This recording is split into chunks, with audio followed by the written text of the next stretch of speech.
Hello, folks. We'll be starting in a couple of minutes. And while we start, we would love to hear where you all are signing in from. So feel free to add your place, your time, like right in the chat itself.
Perfect, folks. We'll be starting in just 1 minute, letting the final set of folks also join in, and then we'll be kickstarting it.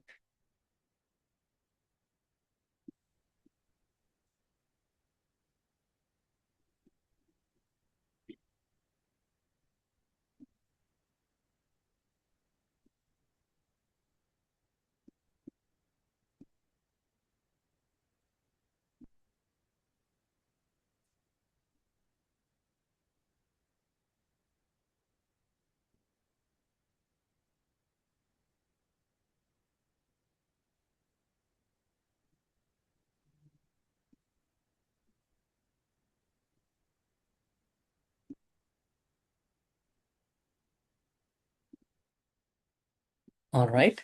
Okay. I think that's time. So hello everyone and welcome.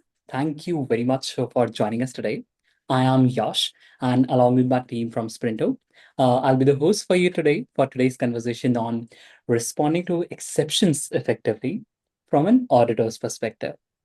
Folks, for the better half of last decade, Sprinto has been helping over 5,000 organizations across 80 plus countries to prepare for more than 100 different compliance frameworks. And while our team is there to assist organizations and all of you folks in the audit readiness journey, yet undergoing audit is hands down the most sensitive times of each organization. And on top of that, audit exceptions are one of those times when like a surprising amount of anxiety kicks in for teams, and which is natural because like you have been there, I have been there. We go through weeks of and months of preparation for setting up our compliance posture, and we think our controls are right, we think our evidences are at the right places, but then our exception jumps in, and immediately that panic kicks in. And naturally, the first question are usually around that how serious is it? What does an auditor actually expects us to do now? And is my audit going to fail? And that's exactly what we'll be unpacking today. So rather than looking at exceptions purely from compliance team perspective, which if you follow our socials of Sprinto, you know that our team regularly keeps on talking to you from our perspective. How do you manage your audit and exceptions? But today we would love to learn and understand that how an auditor actually thinks about an exceptions. So for over next 40, 45, 50 minute, we'll break these exact key parts into like and simplified concepts for all of you. We'll start roughly with what an auditor actually mean by an exception and what isn't an exception. Then we'll see that how can we assess the severity and how do the exceptions actually arise at the first place. And then we'll focus upon that how organizations should respond and what a good remediation would look like. And of course, we would have some time for the Q&A. So feel free to keep on posting your questions as well during the discussion. In fact, if you're new to Zoom, then on the right-hand side of your screen, you'll be seeing a chat panel where you'll have the option to see the polls. You see the options to post your questions or thoughts while the discussion goes on. So feel free to sharing it across. And you'll also see our team posting across multiple different polls during our discussion, just to see that if you're paying attention. Just kidding. The polls help us to understand if our audience today, how is the composition like, and what is your organization posture look like, so that we can channelize this discussion with Chris out here in a more meaningful fashion for all of you. Okay, so without further ado, and like me stopping my monologue out here, let's unpack all of this. I'm super delighted to have Christopher Rowe, GRC partner at Sensiba, join us today. Sensiba is a global accounting assurance and business consulting firm with a significant GRC practice. It has been featured among the top 100 public accounting firms for multiple consecutive years now. And Chris brings along serious depth to that practice.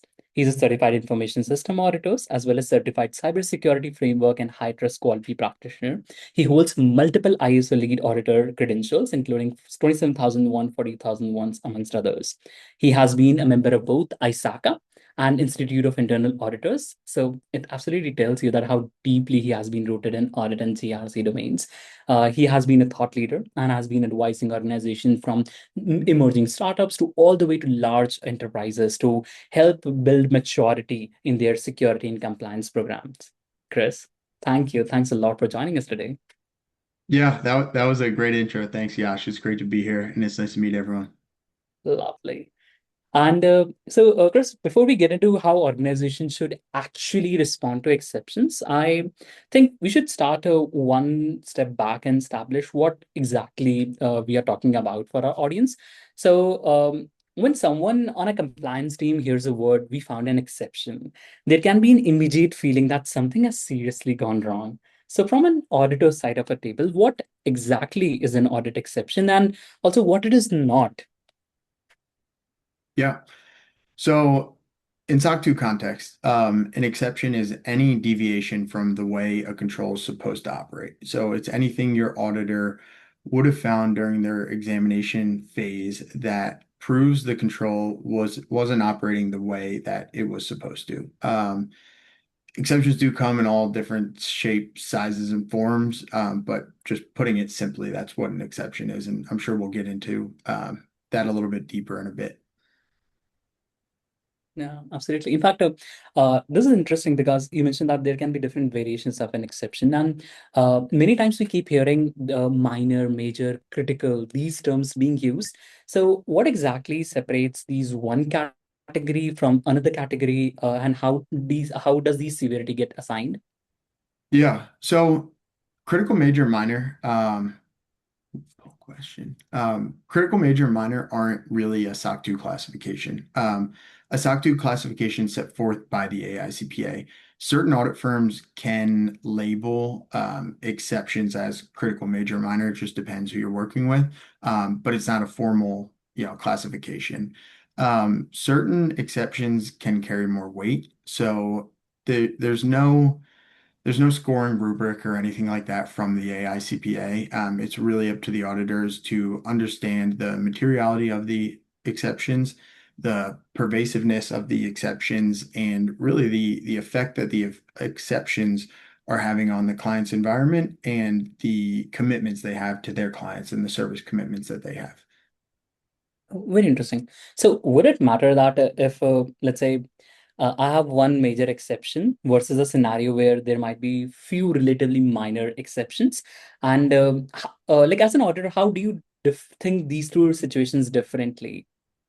Yeah. So there's in going back to like the scoring rubric, there's not necessarily a plan that we're following that says, five exceptions equal qualified opinion, 10 exceptions equal adverse opinion. Each exception is weighed individually and then together as a whole. So there's some scenarios where one major exception that is covering a very important risk is more significant than 10 smaller exceptions. Oh, lovely. So, then what are the signals which you're looking for in the overall posture of assessment of an organization when you're evaluating them? The signals for exceptions, sorry, could you repeat that one? Yes. Yeah. Like, what could be the other signals from auditor perspective which you might be looking for in an assessment? Yeah, so it really just depends on where the exceptions are. There's the control was designed inappropriately. It wasn't operating appropriately. There's, smaller exceptions that you can have if it's just one one deviation within a sampling control. There are a whole bunch of different factors that go into how we are weighing certain exceptions and whether that affects the auditor opinion. Like what risk the control is addressing, how often the issue occurred, whether this deviation was isolated or more pervasive, if there are any compensating controls in place, if there's any potential customer or system impact, whether this was a recurring exception from last year's report as well. So there's a long list of, items that we take into account when we're using auditor judgment to understand, how important of an exception this was, how impactful it was, and whether this will affect the audit opinion or not. Fair, fair. That makes sense. And if you were to consider, like, why do these exceptions show up in the first place? Because I suspect that the answer is not always simply that somebody forgot to perform a control. So one issue which we hear quite often is a mismatch between what an organization thought was in scope and what an auditor understood to be in scope. So when such a scenario occurs, how do you approach it from an auditor's perspective? And more importantly, how organizations avoid discovering these differences like midway during their audit? Yeah, this is a good question, and it does come up. Ideally, we have the scope figured out, before any paperwork is signed, and that's all nailed down, and we have no issues with it. But we do work with we work with companies across all industries, sizes. Smaller companies are growing quickly, so we work with a lot of startups, and their control environment is constantly changing. We do have, just speaking more on like the scope change part of it. A lot of the time our clients, they don't know what they want right away. They don't know what trust service categories they need initially. So we'll have scope changes in that regard very, very commonly. And that's as easy as just getting a change order in place and adding those additional trust service criteria. There's also occurrences where companies want to change their monitoring period. This one, as it relates back to exceptions, I think is good to point out as well. We can absolutely change the monitoring period if there is a legitimate reason to change the monitoring period to affect the scope. But we need to evaluate that as well. Similar to how we are evaluating the weight of exceptions. If an exception is identified and then the client comes to us and says they want to change their monitoring period, that's something, we absolutely can't do. We can't change the monitoring period to hide exceptions like that. Fair. And like extending this part of distinction further, something else which I also often say is like a scenario where the control like basically the like a difference between when a control that is poorly designed versus a control that is designed correctly but it didn't operate as it was intended. So from a order perspective, does one or the other scenario matters more to you? Is it more concerning to you? Or like, do you think that it just depend upon the risk or the controls behind it? Like, how do you achieve? How would you think about it? Yeah, it's just not very black and white. There's no, this is more important than the other.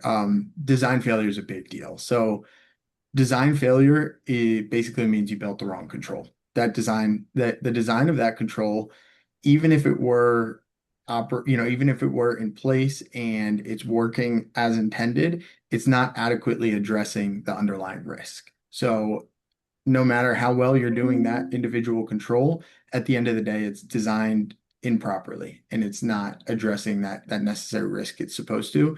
But then again, it takes us back into evaluating all the underlying risks and other factors that are important to that control. Is it a lower risk area or is it something like your risk assessment? That's a crucial part of SOC 2. Do you have one line item on your risk assessment and it's something not even really relevant to your organization? So operating failure is more commonly what we see. This is saying that the control is appropriately designed, but it wasn't being performed the way it's supposed to be intended to. A good example of this is, an area we see clients fail a lot of the time is personnel. Um, So new hires, let's say, you have new hires when they're onboarded, they're required to go through security awareness training, policy acknowledgement. Excuse me. That's completely on the new hires. So you have that, the personnel, the human point of failure there. Um, I'm sure you guys are sending out reminders to them over and over to get these tasks done. If that falls outside of, the standard SLA that you have within your policy and procedures, and we end up sampling that individual, that will be an exception. But that's more of an operating deviation that we identified through our testing. So the controls designed appropriately, but this person failed to operate the control the way they were supposed to. Yeah. Oh, like absolutely. Like this particular part is something what we have also been seeing across very routinely, which occurs for our customers when like they are undergoing the audit process as well. Um, and Chris, so once let's say an exception is identified, Yeah. then at that point the organization obviously cannot change what has happened historically. So then the remediation probably becomes a more important part, and how do they manage those exceptions and how do they react to those exceptions becomes a more critical part. So Mhm. when you raise an exception with a client, what is the first thing you would want to see from that organization? What how exactly you would want them to approach that? Yeah, this is a crucial part to exceptions. So once it's on the client side, so we'll identify exceptions. Our initial step is communicate that to the client. Nothing is, for sure until we can communicate to the client and understand exactly what happened. Potentially they provided us outdated evidence or incorrect evidence, or, this isn't necessarily an exception. If they switch systems, we have to reach out to the client and understand what happened and if they have evidence that they can provide us. So, a lot of the times they can provide us evidence to show that it was in place, and maybe someone accidentally uploaded the wrong evidence, whatever the case may be. If it is a situation where we identify a deviation there, it is an exception, then we'll want to understand, what happened. Was it human error? Was it poor control design? Lack of training, inadequate monitoring, whatever it might be. We at that point aren't so much more worried about how it happened, we want to know the root cause and everything, but it's really on the client to how they are responding to those exceptions, which I think is more of that crucial part on the client side. And if there are exceptions identified, we then add a section 5 to the SOC 2 report, for example, where we identify the exceptions and then the client has a chance to respond to those exceptions and then steps they've taken. Lovely. Um, and like also understanding from the other side of the equation as well, right? Like if you Yeah. were to classify that an organization which does a bad job into remediating that, right? Like or their response is a very weak one. So what are the general traits of such organizations? So trying to understand that what our like our audience should not be doing when they receive an exception as well. Yeah. So fixing an exception is different from fixing the reason the exception occurred.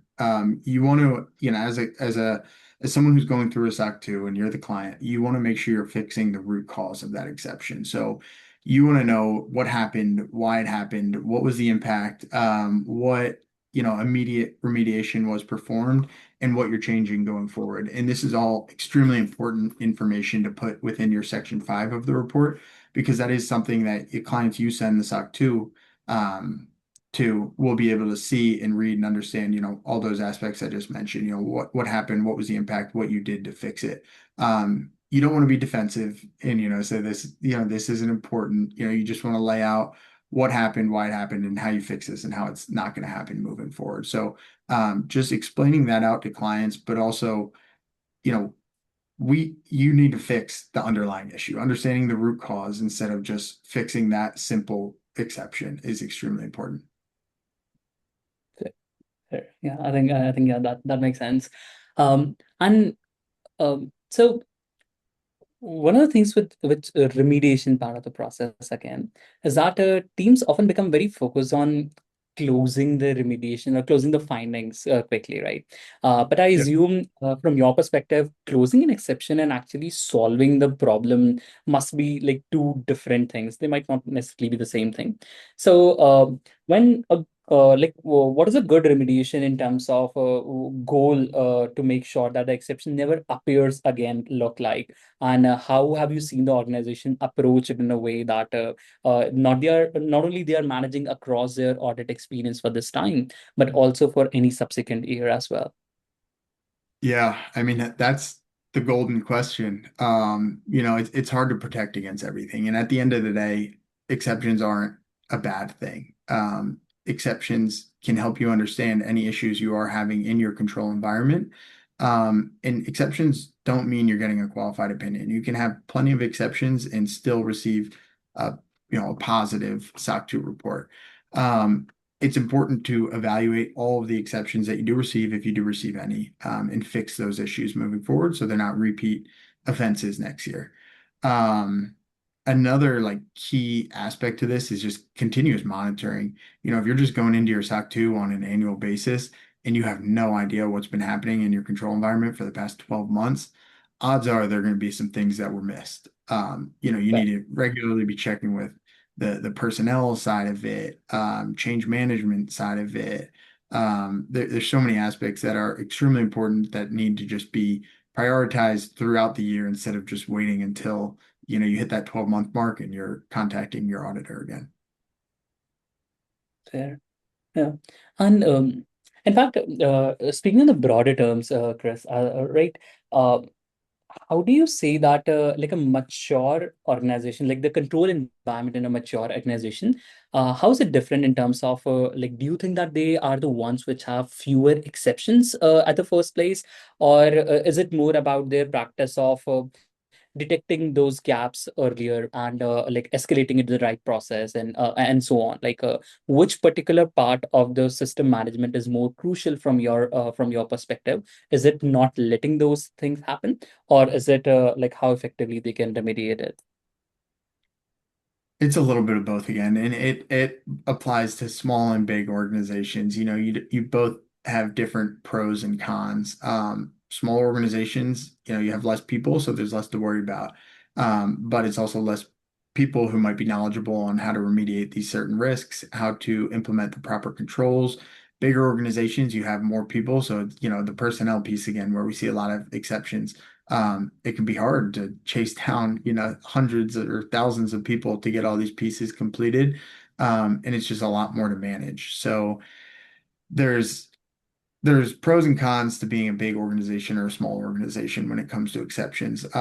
But to me, the most important part is just having a strong control environment, having someone who owns these controls, is familiar with the control environment, and is able to constantly monitor the control environment to, remediate anything as they do come up.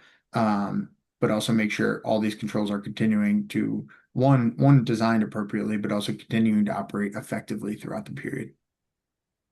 Fair. And how can like an organization distinguish between, let's say, one-off operating deviation from a design, like control design environment itself, right? Or a broader governance failure which they might be having. So, what are the signals or like benchmarks they can have to understand that, how can they prepare better, or how can they can they identify that it is not a system problem, it is a, let's say, one-off problem which happens across in this audit? Yeah. So there's a lot of different things you can do here as well. I mean, even you guys, tools like Sprinto. I mean, you guys offer that guidance to make sure that you have all the proper monitoring in place. I mean, reach out to your auditor. Say, hey, are these, we're thinking about changing this control. Does it address the necessary risk of this criteria? We're happy to offer guidance, without breaching independence, but offer the necessary guidance so you understand, what's important in your SOC 2. Even as part of the SOC 2 process, there are observations and recommendations that we can provide that are not necessarily deviations or exceptions that make it into the final report. But if we see, a control area that is could be strengthened a bit, we're happy to give observations or recommendations. But at the end of the day, using like you guys, a tool like Sprinto just to understand every day. You can see if anything fell out of compliance, what your timeline is to fix that, to get it back into compliance, to help avoid exceptions. So continuous monitoring is a key to avoiding as many exceptions as possible. And it will happen. Like I was saying, they're not the end of the world. If anything, they are input into what you need to do better so you can fix that moving forward and strengthen the overall control environment. There. All right. And Chris, as we move forward, I believe that there are a couple of these questions in from the audience as well, which we can take care of. Okay. We have a question from Sai. Uh, sorry, I think that is around like for my team. But yeah, so there's another question which says that how critical is it to have control process policy documented in a specific way, as opposed to demonstrating the intent of the control through tracked outputs, demonstrating the intent of the control. I don't see that one in there for some reason, but so it's important to have your policies and procedures documented. That's like a key aspect of SOC 2. And that doesn't mean just like, throw together a few lines of like, random processes within a policy. They need to meet a certain minimum security requirement. A good example here is like passwords, to production data, whatever it might be.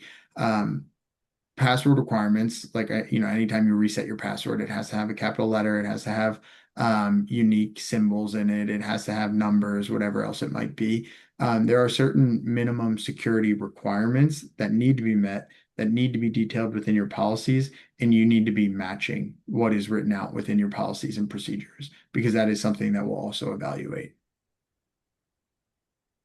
Fair. And then we have a question from Dakota. Do you have recommendations on how to become more familiar with the control environment? Coming from someone with no experience in it, but is now managing the audit process. Controls were put in place before me, but I don't know what I'm looking at usually. Yeah, that's a good question. Just get extremely familiar with SOC 2. We as auditors are very familiar with like the SOC 2 standard from the AICPA. It is extremely boring to read, but it has a lot of great information in there. I think that would not hurt either.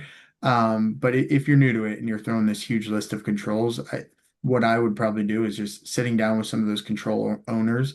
After reading through that SOC 2, understanding all the controls listed out in that section 4, and just sitting down with the control owners, understanding further how they operate those controls, how they're ensuring they're designed appropriately, how they're ensuring that they are working over, the SOC 2 monitoring period, and just getting a good broad sense of the control environment, and then working from there. If you have ideas on how to, decrease the risk in certain areas, add controls, maybe there's some controls in there that aren't really working how they're supposed to or aren't designed appropriately. So just, start small and kind of understand it.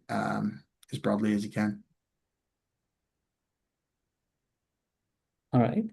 And there's another question from Sai in the chat, which says a general issue that arises when we, as auditors, raise an audit query or exception is that the auditee would provide a defensive response that is known issue to the operations, but do not get into the remediation plan or strategy.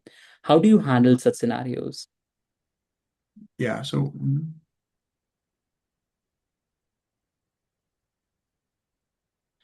um, sorry, I'm just reading through the question again. Oh, yeah.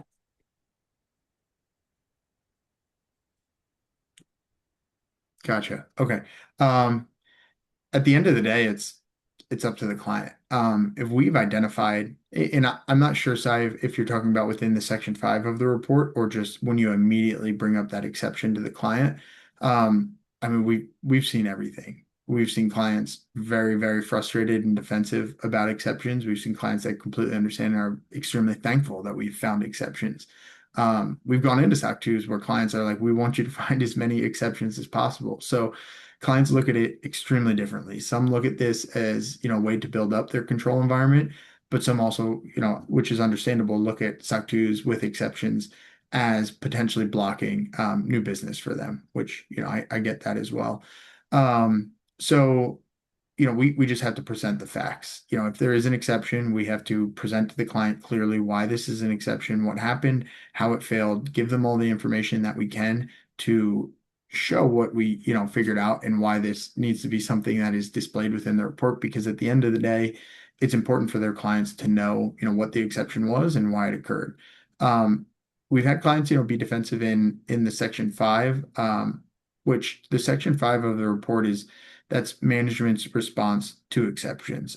It's not an audited part of the report by us, so clients can really add in whatever they feel necessary there. To me, the most important aspects, if you're walking through clients on writing out their section five, is just explain what happened, why it happened, what the risk of it was, and what you did to remediate it. Your clients are going to be reading this report and they want to know why it happened, if there was any negative exposure, and then if it was fixed and making sure that the underlying issue was fixed.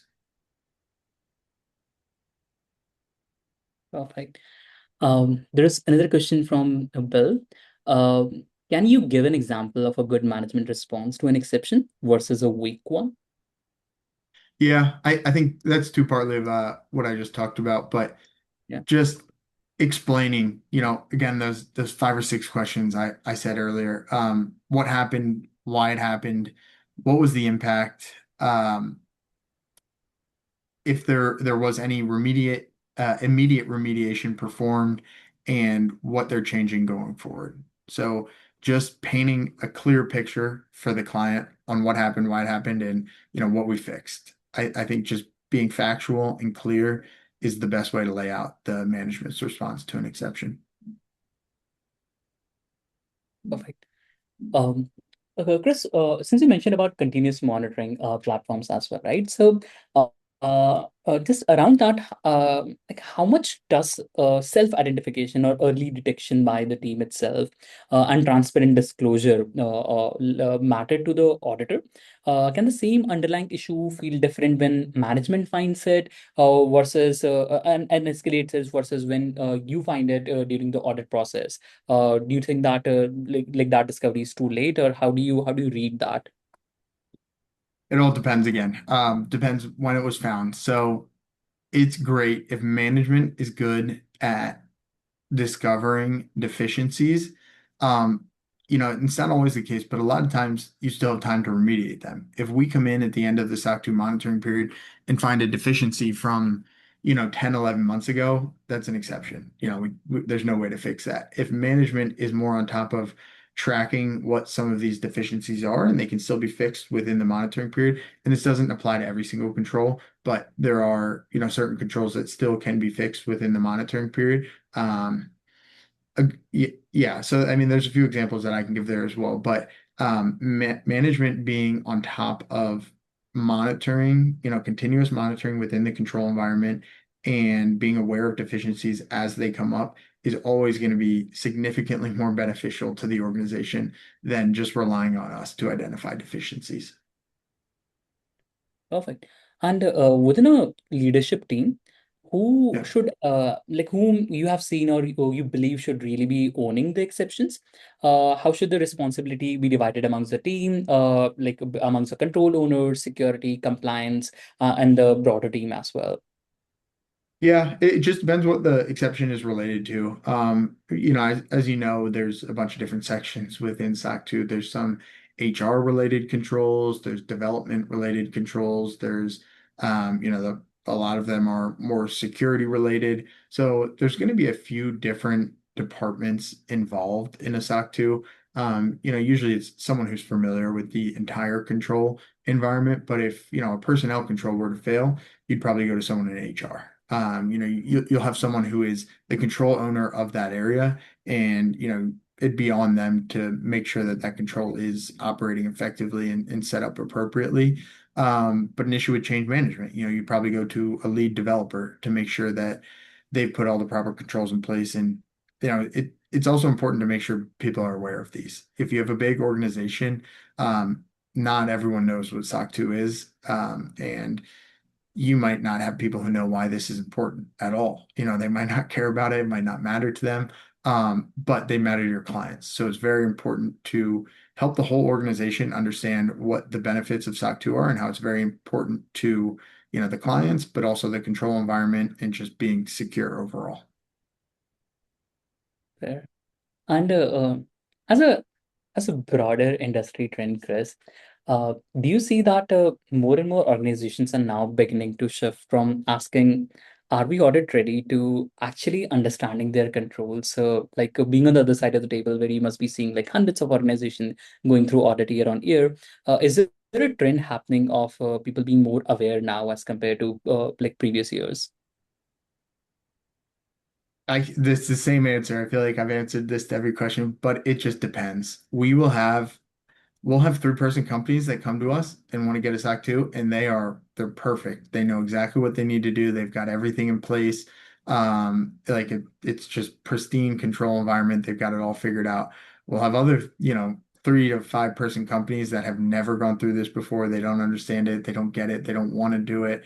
Um, and it's just across the board. On the other hand, too, we have huge companies that are very secure and great. They've been going through this for years, and they pass the audit phenomenally. But even bigger companies, they're constantly switching out people. They might not care about it as much. And the hard part too with SOC 2 is everyone we work with has a day job, and SOC 2 can become quickly time consuming, especially if you don't put in the regular work. So going back to that question around like continuous monitoring and just worrying about the audit when the audit comes around, putting that continuous monitoring work in really alleviates the stress of just having to worry about it when you're getting close to the end of the audit period. But Yeah. it's the SOC 2 has become a much more, household thing, I guess, global thing, that a lot of companies and individuals know about. But there's still plenty of people that don't really know the specifics and exactly what needs to be done. Perfect. So I think that on a personal level does make me feel happy that being a part of the platform which helps people to do continuous monitoring. Probably it's Yeah. helping folks from like being a point in time aware of their posture and their control to actually being much more better prepared for the audit. So I think that does feel good. Um, Yeah. there are a couple of more questions in the chat now. So Pyle says that does remediation evidence need to demonstrate the control operating for a minimum period before retesting, or can point-in-time evidence close it out as well? Does remediation? It depends on the type of control. There's kind of two different types of controls within SOC 2. There are the point in time pieces, and then there are the controls that operate over a period of time. So just going back to personnel again, any personnel related controls, we're going to sample. So we'll look at your total amount of new hires over, for instance, like a 12-month period, which is the most common for SOC 2. We'll pull that total population and then we sample depending on the size of that population. Um, there's no way to fix those. If a new hire didn't do their required pieces within the necessary timeline that they have, that's an exception. There's no way to fix it. There are certain other ones that can be, swayed at different times of year a little bit. Like point in time pieces like a penetration test. Most companies do a penetration test on an annual basis. It doesn't need to be, exactly 12 months on the dot. If you did one 10 months ago and you want to get another one done now, as long as it's within that, annual cadence, but also within that SOC 2 monitoring period, then that's fine. But that's also, an important aspect of constantly monitoring your control environment and making sure you are completing all these necessary activities that you have to before the period ends. So like policy acknowledgements, another one, disaster recovery testing, access reviews, whether you're doing that annually or quarterly. There's a slight difference in like the sampling controls and those controls that are on more of a set frequency. Sure. There is another question for us, Chris, in the Q&A, which says, it's from Sai, and it is, who's responsible for continuous monitoring in your view? Is it the auditors or the management?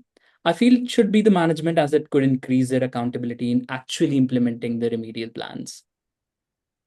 Yeah, definitely the management.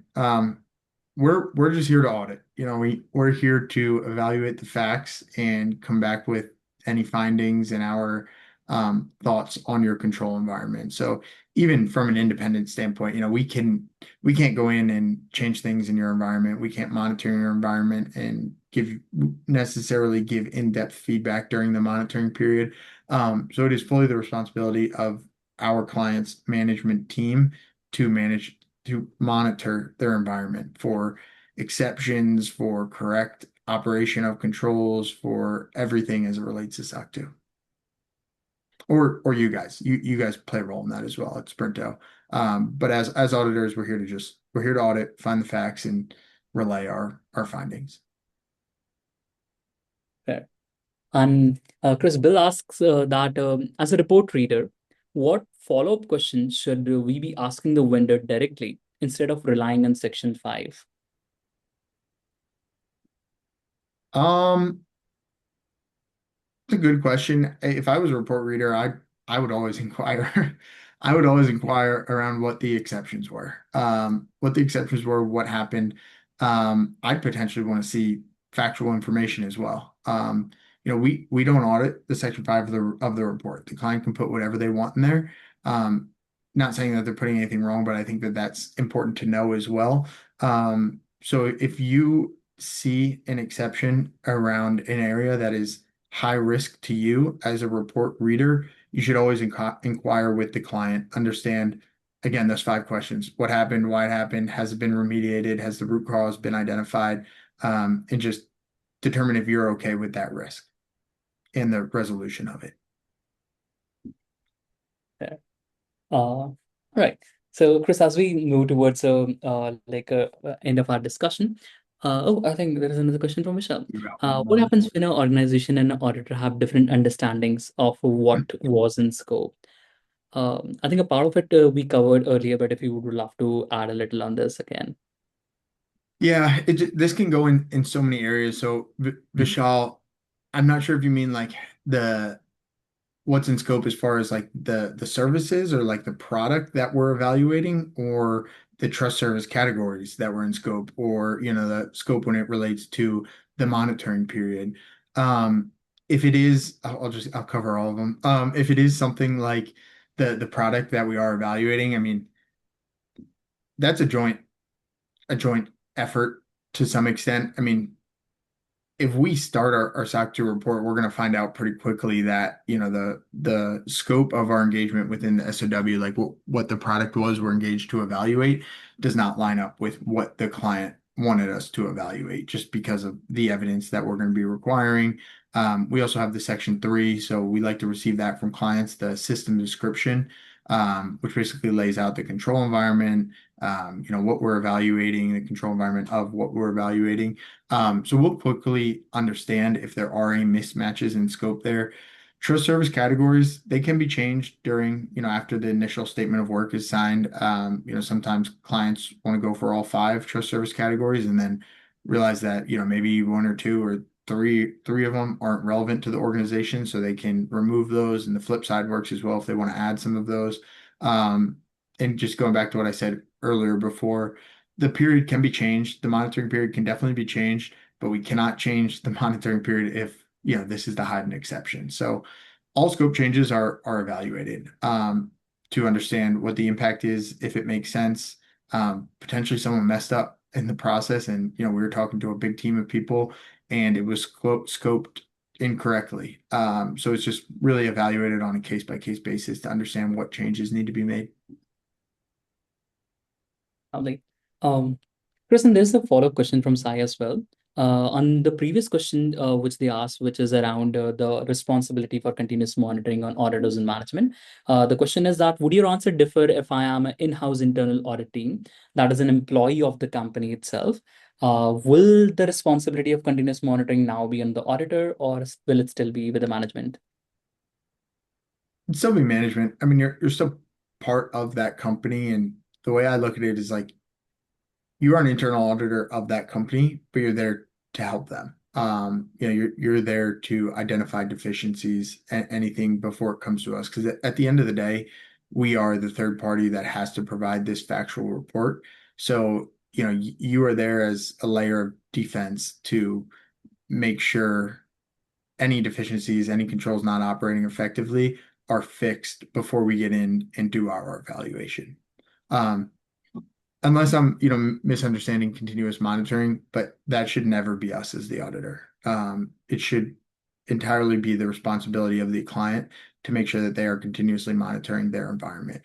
We just come in and we evaluate their environment over that period of time to make sure that they were operating everything effectively over that period of time. Yeah. I believe that's like a classic maker checker relationship that the management, the team should be the one who's taking care of it, and the auditors, whether it is internal or external, are the ones who are evaluating the posture. That absolutely makes sense.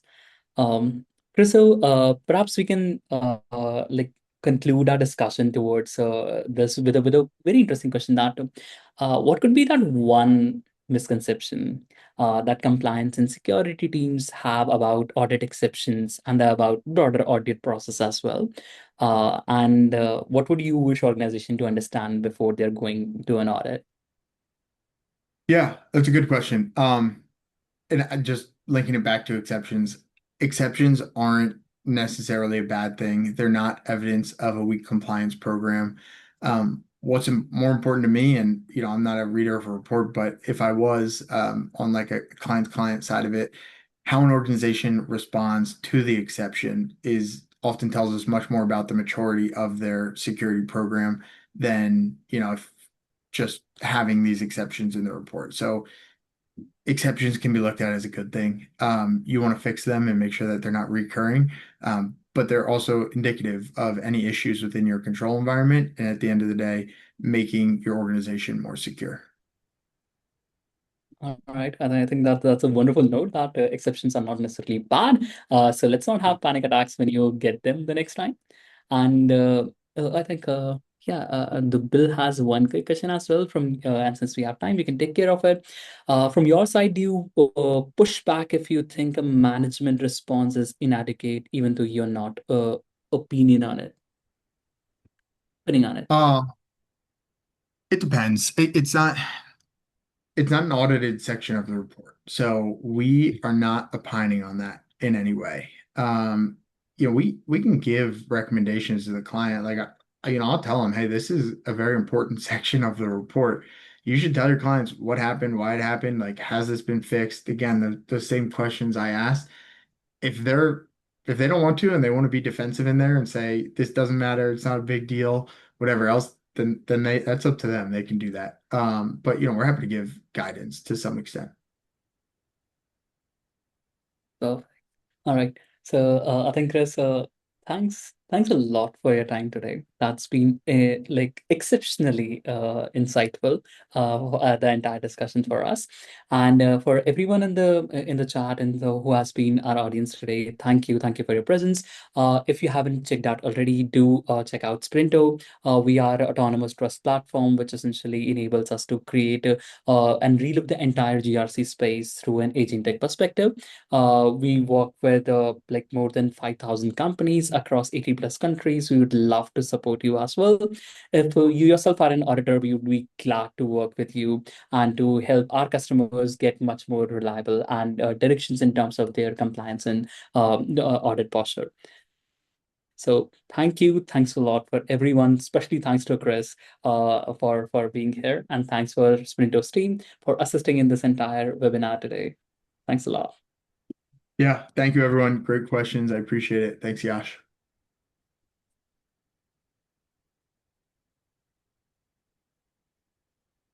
Thank you.